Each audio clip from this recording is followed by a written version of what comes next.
Everyone told you to build range. Nobody told you how to do it without burning everything down. How to build range without starting over. The pivot without the panic.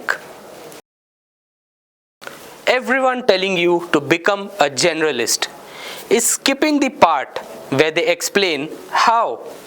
Because if you have spent a decade going deep, going broad feels like starting from zero.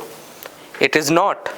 But nobody has shown you the actual method. Subscribe to Technology Upside because acquiring range in a high-speed market requires a system, not motivation.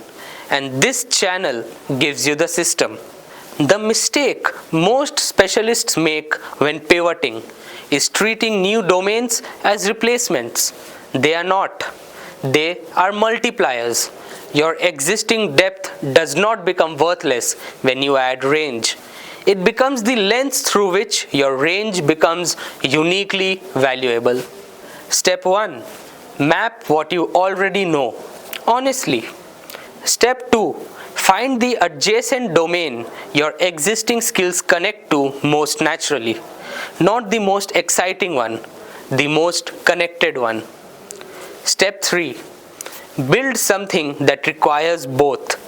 One project. That is how range compounds without panic. The bridge project is the method, but here is what accelerates it. Understanding which specific combinations of skills the market is paying a premium for right now. Not in theory, in actual hiring data. That is what the next video is about.